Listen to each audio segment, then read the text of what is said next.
Those who've been keeping up with video games news will know that the UK is not happy with the video games industry. The UK is kind of getting sick of the industry's monetization antics, especially where loot boxes are concerned, which is why they've recently held hearings with the video games industry where EA made the humiliating response that loot boxes aren't loot boxes but rather surprise mechanics. And most recently they released like an 84-page report in which they delved into the loot box issue, highlighting testimonials and researchers' discoveries on this whole issue. And among the games that received most scrutiny was Runescape, because players had spent so much money on this game compulsively.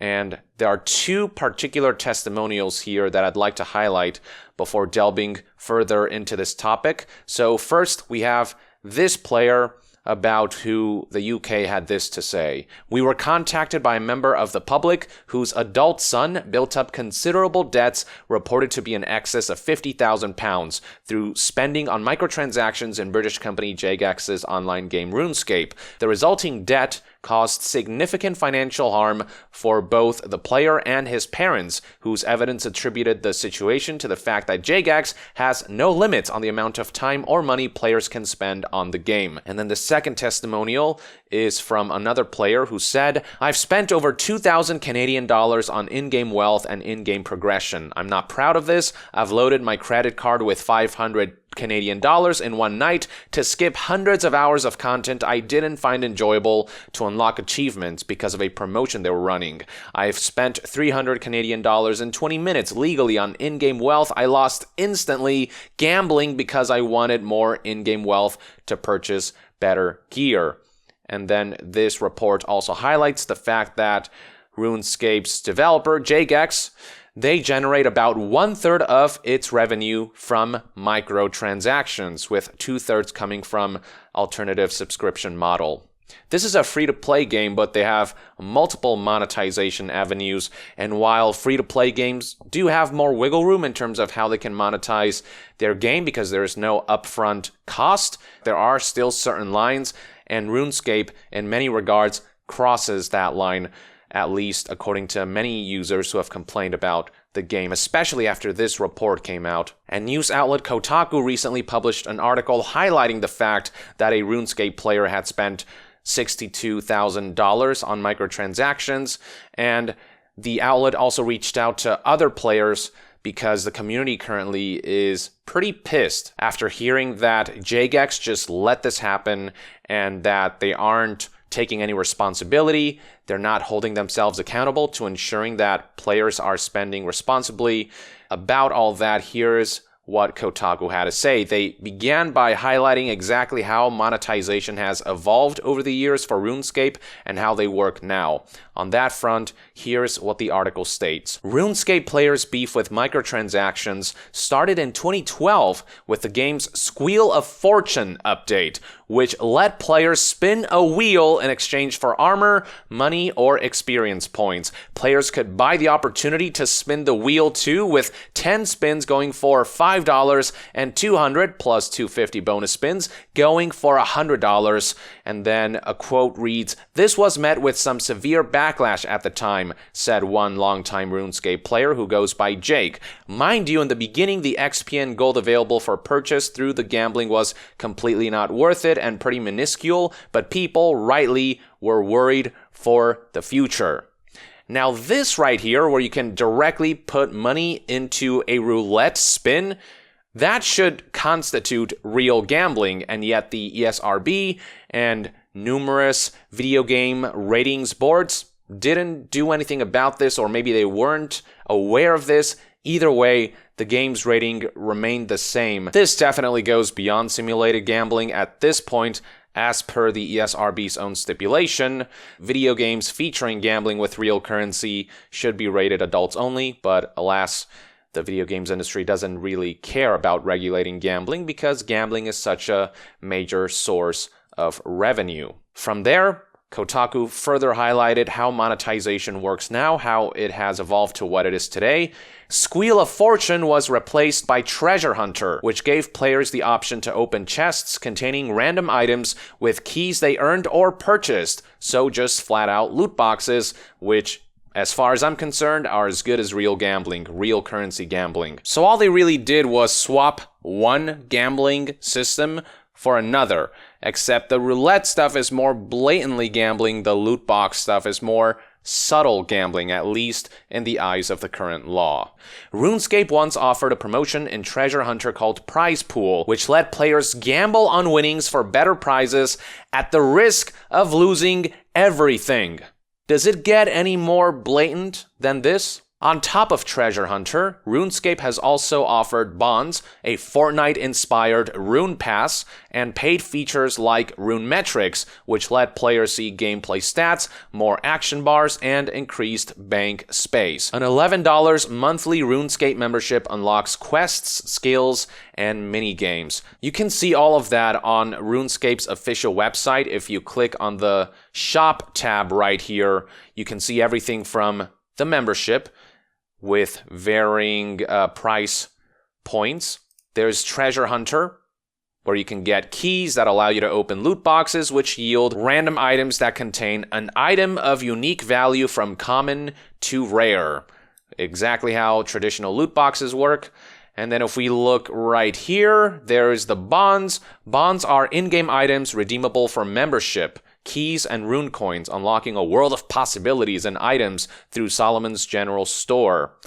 There is Solomon's Store, where you can, I believe, purchase items directly like outfits, auras, pets, animations, emotes, and services. You can see right here a number of currencies. There's rune coins, the main currency used in Solomon's Store. You can purchase rune coins via their website. And then on top of all that, there's loyalty points and bonds. But the main draw of the store is, of course, to spend money on rune coins so you can skip the grind, so you can have that instant gratification, because the game has been purposely designed to be grindy.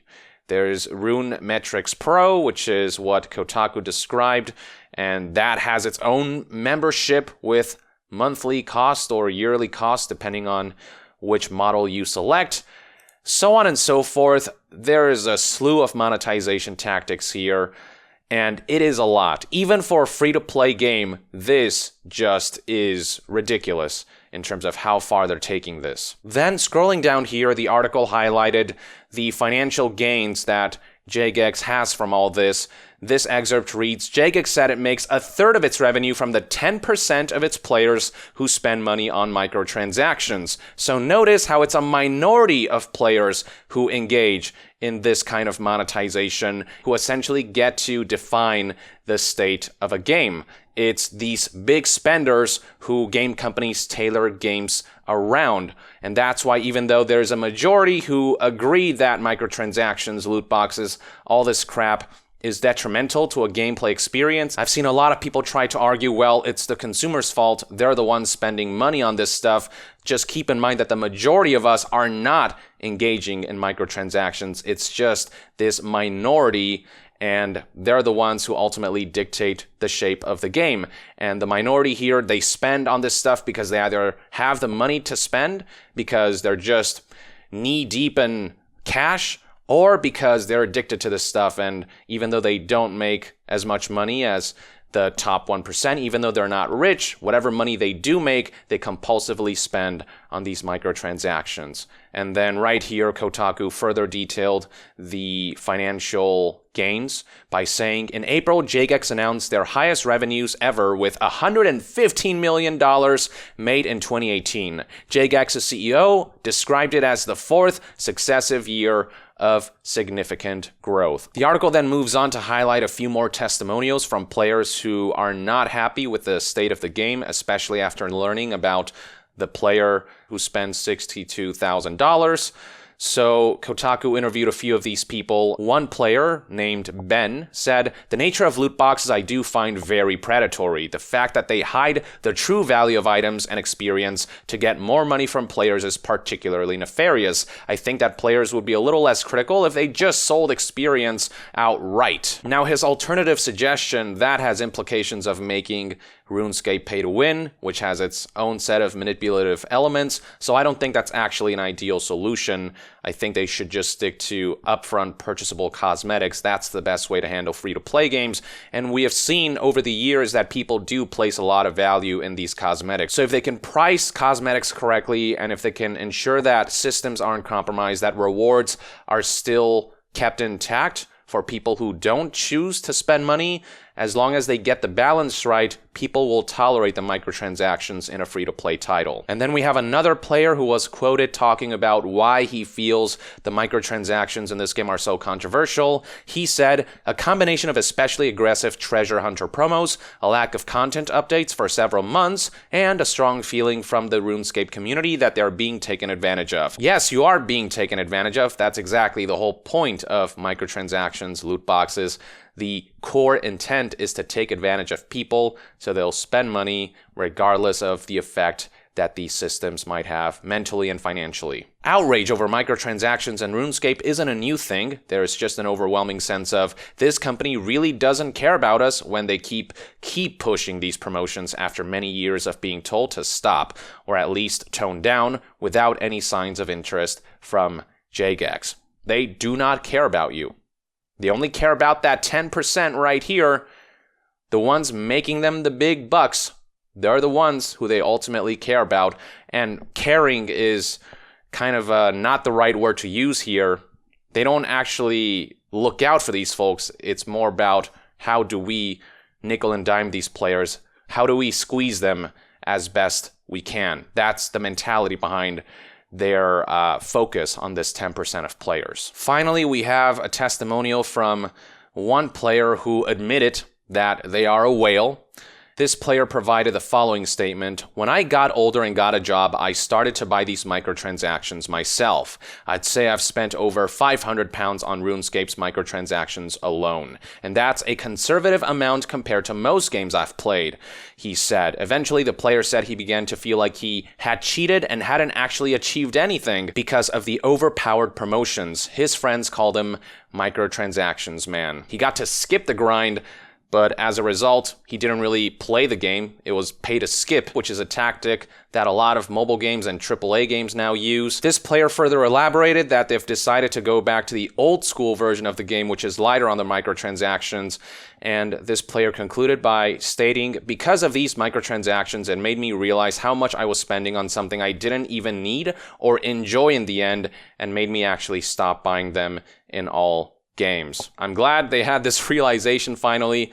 I hope this user recovers from this unfortunate situation. And, for those saying, "Oh my god, this guy, he's an idiot, he should have just stopped." Again, I keep having to mention this, but keep in mind that for some people, with the way their brain is wired, with the way they're being exploited, they just cannot help themselves. Game companies are aware that some people are wired in such a way that they feel compelled to engage in these psychologically manipulative monetization systems that were intentionally designed to hook these specific type of people. Always keep in mind that addiction isn't necessarily a choice. It is internal, it is mental, it is psychological. There's a lot going on there. It isn't as simple as flipping a switch. And amidst all of this, I'd like to highlight the fact that if you look at the RuneScape official website, there is no disclaimer to be found in terms of the game's rating. If you look at this page right here, the ESRB rating is nowhere to be seen. There's no label here labeling this as a teen game or a mature game or an E for everyone game. Or I guess this is a UK-based company, so PEGI. None of that's here. Now, if you go to the mobile page here, RuneScape Mobile Early Access, you can see that there is a teen rating right here, but it doesn't highlight the fact that the game does have gambling-like elements where you can spend real money for random rewards. The content rating simply lists that it's a teen game because of violence, blood, use of alcohol, crude humor, and that's it. No mention of gambling, of loot box-like systems. It does state right here that the game contains digital purchases, but it makes no distinction between the stuff that isn't egregious, so stuff like expansions and DLC, versus the infinitely monetizable, the addictive loot boxes, alongside the manipulatively set up microtransactions. Not all microtransaction systems have to involve randomized elements for them to be manipulative or egregious. Stuff like timers, stuff like the grind, the artificial grind that they impose in a game to psychologically break down your mental wall so that you throw up your arms and say, I'm tired of grinding, I'm tired of waiting, I'm just gonna pay. So yeah, all the concerns the UK have about the video games industry, RuneScape alone highlights that their concerns are certainly warranted, from the obtuse nature of their rating system to the egregious monetization that has led many people to become addicted to this stuff. And for those who were able to take a look at themselves and take a step back and look at the aftermath of their mass expenditure, none of them talk about what a great experience this has been. They all cite that it's been harmful, it's not worth it, they feel cheated, taken advantage of, and none of this the video games industry has acknowledged. Not once. They have deflected, they have been dismissive, they've tried to skew the narrative in their favor, in favor of their financial agendas with laughable propaganda. Let me know in the comments below what your take is on this situation. A player spending $62,000 on RuneScape and the ensuing backlash from the community. And to be further updated on all things gaming news, reviews, and discussions, stay tuned right here on Yong Yeah. I'll see you guys next time. Yong out.